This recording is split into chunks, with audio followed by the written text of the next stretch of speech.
Hello everyone, welcome back to my YouTube channel. आज का हमारा मैथ्स का जो क्वेश्चन है वो इस प्रकार से है। एक व्यक्ति 8 घंटे प्रतिदिन कार्य करके एक कार्य को 12 दिनों में समाप्त कर सकता है।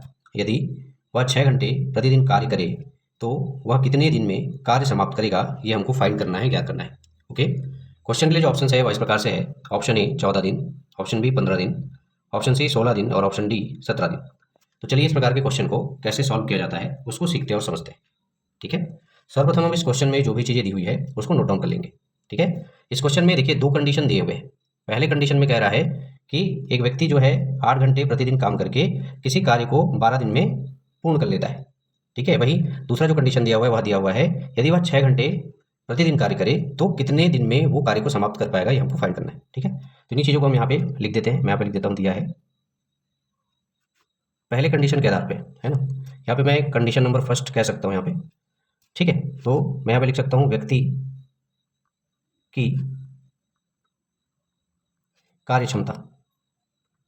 ठीक है, व्यक्ति की कार्य क्षमता बराबर दिया हुआ है इसमें क्वेश्चन में 8 आवर पर डे। ठीक है, 8 आवर पर डे यहाँ पे मैं इसको लिख सकता हूँ। क्लियर है? ओके, वही कुल कार्य दिवस की अगर बात करें, व्यक्ति के द्वारा जो कार्य को पूरा करने में लगा समय है, ठीक है, उसकी बात करें तो हम यहाँ पे लिख सकते हैं कुल कार्य दिवस। ठीक है, इसकी बात करें तो ये कितना दिन लग रहा है, तो ये लग रहा है हमारा 12 दिन। ठीक है, तो कुल कार्य दिवस बराबर क्या हो जाएगा, 12 दिन हो जाएगा। ठीक है, ये पहले कंडीशन के अकॉर्डिंग। वही दूसरे कंडीशन की बात करें तो दूसरे कंडीशन में व्यक्ति की जो कार्य क्षमता है वह कितनी होगी कहा जा रहा है क्वेश्चन में, तो मैं यहाँ पे लिख देता हूँ व्यक्ति की कार्य क्षमता। ठीक है, कार्य क्षमता बराबर कह रहा है क्वेश्चन में कि ये जो है 6 घंटा हो। ठीक है, यानी 6 आवर पर डे। क्लियर है? ओके, ये दूसरे कंडीशन में कहा गया है। ठीक है, तो वह कितने दिनों में कार्य को समाप्त करेगा हमको फाइंड करना है। ठीक है, यानी कुल कार्य दिवस हमको फाइंड करना है। ओके, तब मैं यहाँ पर लिख सकता हूँ कुल कार्य दिवस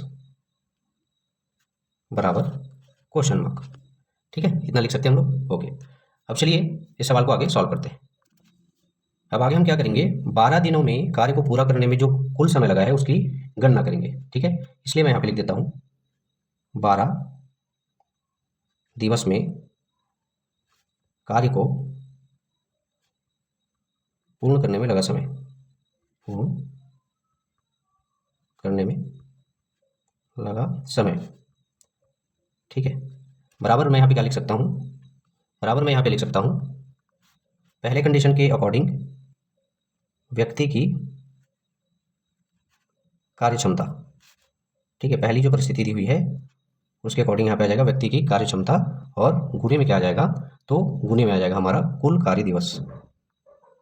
ठीक है, क्या आ जाएगा, कुल कार्य दिवस। इतना क्लियर है?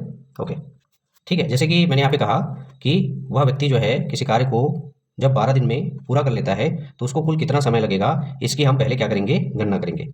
ठीक है, लगा समय या लगा कुल समय हम यहाँ पे कह सकते हैं। तो चलिए वैल्यूज पुट कर देते हैं, मान रख देते हैं। ठीक है, अब यहाँ पे जब हम मान रखेंगे तो व्यक्ति की कार्य क्षमता पहले कंडीशन में कितनी दी हुई है, तो ये दिया हुआ है 8 घंटा प्रतिदिन। गुने में कुल कार्य दिवस की बात करें, उसको उस कार्य को पूरा करने में कुल कितना दिन लग रहा है, तो ये लग रहा है 12 दिन। ठीक है, अब इन दोनों का जब आपस में गुना करेंगे 8 गुना 12 तो 12 अट्ठे 96। ठीक है, ये जो 96 निकल कर आएगा ये आएगा घंटे में। यानी कि उस व्यक्ति को जो कि 8 घंटे प्रतिदिन काम करता है और किसी काम को 12 दिन में पूरा करता है, तो कुल अगर इसको हम घंटे में कन्वर्ट कर दे 12 दिन के समय को, तो ये कितना निकल कर आएगा, तो आएगा 96 घंटे। मतलब उस व्यक्ति को किसी काम को करने के लिए कितना समय लग रहा है, तो 96 घंटे का समय लग रहा है। ठीक है, तो ये तो निकल कर आ गया कुल समय। ठीक है, 12 दिवस में जो उस व्यक्ति ने काम किया उसमें कुल कितने घंटे लगे, कुल कितना समय लगा, ये हमने यहाँ पर फाइंड कर लिया है, इसकी गणना हमने कर ली है। ठीक है, क्लियर है यहाँ पे? ओके, चलिए आगे चलते हैं। अब देखिए हमारे पास कुल लगा समय निकल कर आ गया है, तो मैं यहाँ पे लिख देता हूँ एक बार और, कुल लगा समय। ठीक है, या 12 दिन में कुल लगा समय, तो ये कितना, 96 घंटा। ठीक है, या 96 घंटे। क्लियर? ओके, आगे मैं और क्या लिख सकता हूँ, तो आगे मैं यहाँ पर लिख सकता हूँ इसलिए 6 घंटे प्रति दिन कार्य करने पर, कार्य करने पर लगने वाला, लगने वाला कुल कार्य दिवस। ठीक है, कुल कार्य दिवस ये चीज़ तो हमको फाइंड करना है, इसी चीज़ की हमको क्या करनी है, गणना करनी है। ठीक है, तो बराबर में मैं क्या लिख सकता हूँ, बराबर में मैं लिख सकता हूँ कुल लगा समय। ठीक है, यहाँ पे लिख सकता हूँ कुल लगा समय। पहले कंडीशन में जो कुल समय लग रहा है, ठीक है, 12 दिनों में जितना समय लग रहा है उसको हम लोग ऊपर में लिखेंगे कुल लगा समय, या इसको हम और कैसे लिख सकते हैं, तो 12 दिवस में लगा कुल समय। ठीक है, अब बटे में क्या लिख सकते हैं हम लोग, तो बटे में हम लोग यहाँ पे लिख सकते हैं दूसरे कंडीशन के अकॉर्डिंग, दूसरे कंडीशन के अनुसार प्रति दिवस कार्य क्षमता।